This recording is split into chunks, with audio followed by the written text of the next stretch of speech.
शोएब ने कहा बड़ी अच्छी कप्तानी की, बड़ी अच्छी बॉलिंग की। मेरा नहीं ख्याल कि उन्होंने कुछ किया है। इतनी सीधी, अभी शोएब खुद कह रहा था कि इतनी अच्छी विकेट, इससे अच्छी विकेट हो ही नहीं सकती। तो कप्तानी या बॉलिंग का तो सवाल ही नहीं, हमने तो खुद थ्रो की विकेट्स अपनी ना। आप सीधी विकेट्स पे, मेरा भाई अभी कह रहा था कि हम क्रिटिसाइज़ कर रहे हैं, हम क्रिटिसाइज़ नहीं कर रहे, हम बता रहे हैं कि इतनी अच्छी अपॉर्चुनिटी को हमने ज़ाया किया कि इतनी सीधी विकेट पे हम 200 रन नहीं कर सके।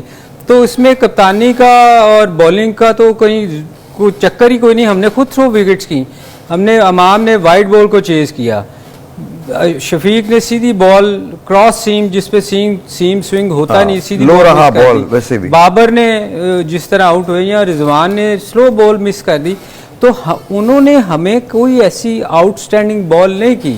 तो एक बॉल शादाब को हुआ है, वो भी कोई इतना आउटस्टैंडिंग नहीं था जो बोल्ड हुआ है। अदरवाइज आप मुझे बताएं, उनके किस बॉलर ने आपको ऐसा बॉल किया हो जो आपको लगे कि यार उन्होंने बहुत आउटस्टैंडिंग बॉलिंग की है। अच्छा, क्या कप्तानी उन्होंने बड़ी ग्रेट कप्तानी की है, वो आपने तो खुद विकेटें थ्रो की हैं। यहाँ मैं रूफ से पूछता हूँ, आप तो खुद जाहिर है बॉलर, सो टेल मी, इस वक्त अगर आप पाकिस्तान के बॉलिंग स्क्वाड में होते तो आपकी अपनी स्ट्रैटेजी क्या होती? कहाँ बॉल रखने की कोशिश करने की कोशिश करते? कौन सा प्लेयर ऐसा होता जिसके पीछे आप लोग एग्रेसिवली जाते? बिकॉज आई थिंक एग्रेसिवनेस के अलावा इस वक्त पाकिस्तान के पास ऑप्शन कोई ज़्यादा बचे नहीं। देखिए, मेरा ख्याल है कि इस मैच में पाकिस्तान के पास सिर्फ एक ऑप्शन है और वो है मॉइस्चर। जब मॉइस्चर आता तो जो नया बॉल होता है आपका वो स्विंग करता था, जिस तरह आपने देखा होगा कि इंडिया और ऑस्ट्रेलिया का शाहीन और हारिस रऊफ, बिल्कुल।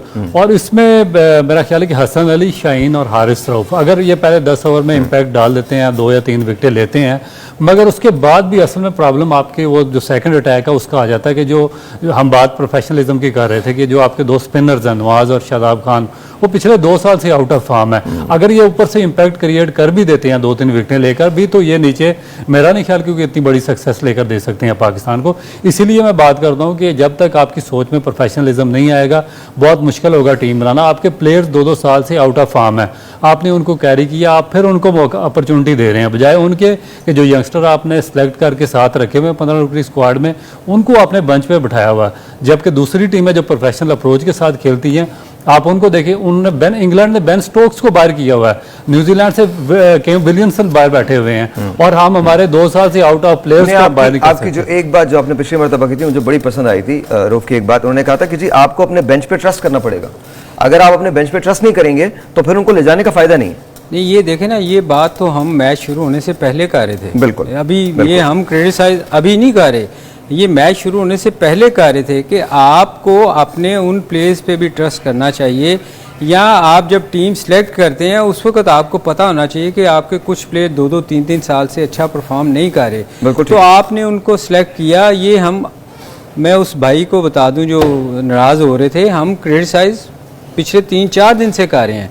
शफीक को खिलाया जो कि उसके बावजूद लोग क्रिटिसाइज कर रहे थे फ़खर को खिलाएं, उसने 100 कर दिया। तो जब आपके बाहर लोग आप सिलेक्शन करते हैं तो उस वक्त आपके जहन में होना चाहिए कि देखें, इंग्लैंड वगैरह में ना हमेशा काउंटी मैचेस से जो बंदा फॉर्म में होता है ना वो उसको खिलाते हैं, इसलिए कि जब आप फॉर्म में होते हैं ना तो फिर आप कोशिश करते हैं कि आपका वो प्लेयर जाए जो इन फॉर्म है, वो ना जाए जो पिछले 3 साल से कुछ कर नहीं रहा, उसको सिलेक्ट करें। हमारे अनफॉर्चुनेटली ऐसा हो रहा है कि हम पता नहीं क्यों लोगों पे ट्रस्ट कर रहे हैं। अच्छा, मुझे ऐसा लगा कि आज के मैच में फील्डिंग कुछ ऐसी खास नहीं थी इंडिया की, ठीक थी, मतलब ऐसा कौन सी चीज मुझे सहज आप मुझे बताएं, उसके कप्तान ने या उनकी फील्डिंग ने या उनकी बॉलिंग ने किया है? उन्होंने लाइन पे एक बॉल किया है, एक्स्ट्रा ऑर्डिनरी तो कोई चीज। पाकिस्तान को फील्डिंग के लिए क्या करना पड़ेगा? क्या फील्डिंग इस मैच के अंदर मैच के किसी नतीजे को तब्दील कर सकती है, किसी मुमकिना नतीजे को तब्दील कर सकती है?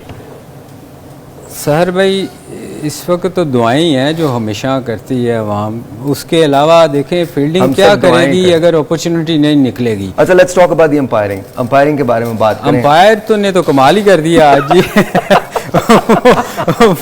वो लगता है वो सब कहते थे कि ये इंडिया बड़ा होल्ड करता है, वो तो उनको आउट ही नहीं दे रहा था। शायद उसने देख लिया था कि हमने जल्दी आउट हो जाना। एक तरफ आई थिंक इशारा भी किया था इस तरह से कि मुझे नहीं पता, तुम जरा ऊपर खुद ही ले लें, मैं खुद भी देखूंगा फिर इसके बाद बताऊं। उसके बाद अगर ये वाकई ये अंपायरिंग स्टैंडर्ड बड़ा गिरता जा रहा है बहुत से मैचों में। अब असल में हो पता क्या हुआ है सर भाई, हो ये गया हुआ है कि अंपायर ना अब LBW रन आउट चांस ही नहीं लेता। वो कहता है एक टेक्नोलॉजी है, मैं उसके अपने तहत- ऊपर क्यों डालूं, अगर मैं गलत आउट दे दिया तो मेरी रेपुटेशन, ये इनके पास चांस है, ये खुद ही थर्ड अंपायर के पास जाएंगे और वो डिसीजन ले। आप देखें नॉर्मली, अब आप देखें अंपायर डिसीजन ना LBW और रन आउट का कभी नहीं आपको आउट देता। हालांकि जब वो No, नहीं always होता go था like तो this. मार्जिनली आउट दिया जाया करता था। अब नहीं लेते, अब चांस ही नहीं लेते। वो कहते हैं वो खुद ही चांस लें, जो कि गलत चीज़ है। अगर ये इतना बड़ा आउट अगर आपको नजर आ रहा है अच्छा, तो अभी जैसे आप बात कर रहे थे कि ड्यू फैक्टर होगा, मुझे ये बताइए कि other than Shaheen Shah, Haris and Hasan, Shadab पे कितनी रिस्पॉन्सिबिलिटी आती है? देखिए जो इंडियन पिचेस हैं इन पर जो मेजर रिस्पॉन्सिबिलिटी है वो आपके स्पिनर पर ही आती है। That's why I'm asking. और देखिए अगर आपके स्पिनर इन फॉर्म है तो मेरा ख्याल है कि वो रिजल्ट क्रिएट कर देते हैं, मगर प्रॉब्लम क्या है कि हमारे स्पिनर्स इस तरह के नहीं है कि जो आपको 3 या 4 विकेटें लेकर आपको मैच फिनिश करके दें। हमारे स्पिनर्स खुद अपनी लाइन एंड लेंथ पे स्ट्रगल कर रहे हैं। अभी तक तो मेरा ख्याल है कि तीसरा मैच है, उसके बाद 2 वार्म अप मैचेस और पीछे एशिया कप हो चुका है, तो वो अपनी line and length he achieve नहीं कर सके, तो सक्सेस लेकर देना तो बहुत दूर की बात है। स्पिनर्स आपके उस वक्त इफेक्टिव होते हैं जब वो इन फॉर्म हो, रिदम में हूँ और पीछे 1-2 जो सीरीज हुई हैं उनमें विकेटें लेकर दे रही हूँ। दूसरी, जहाँ तक आपने बेंच स्ट्रेंथ की बात की है, मैं आपको इससे पीछे लेके चलता हूँ एशिया कप में। अब देखिए एशिया कप में पाकिस्तान के नसीम शाह इंजर्ड हुए थे। नसीम शाह इंजर्ड हुए थे तो पाकिस्तान ने 2 बॉलर्स पाकिस्तान से मंगवाए हैं, बजाय कि वो जो बेंच पर बाहर जो उन्होंने 15-16 रुकनी टीम सेलेक्ट करके वहां पर श्रीलंका में लेकर गए थे, उनमें से किसी को नहीं खिलाया और पाकिस्तान से नए 2 बॉलर्स उनको ट्रैवल करवा के, पता नहीं उनको 20 घंटे का ट्रैवल करवाया और श्रीलंका मंगवाया और फिर उनको मैच खिलाया। ये तो हमारी मैनेजमेंट का हाल है। जब इतना अनप्रोफेशनलिज्म होगा हमारे बोर्ड में तो फिर उसके रिजल्ट इसी तरह के ये जो तबाह निकलेंगे जो आज हम फेस कर रहे हैं। कि अभी आप देखें कि आपके जो ओपनर्स हैं आउट ऑफ फॉर्म है, मगर आप ट्रस्ट करने को तैयार नहीं है। आपके स्पिनर्स आउट ऑफ फॉर्म है, मगर आप अपनी बेंच स्ट्रेंथ पे ट्रस्ट करने को तैयार नहीं है, तो फिर आप रिजल्ट क्या एक्सपेक्ट करते हैं?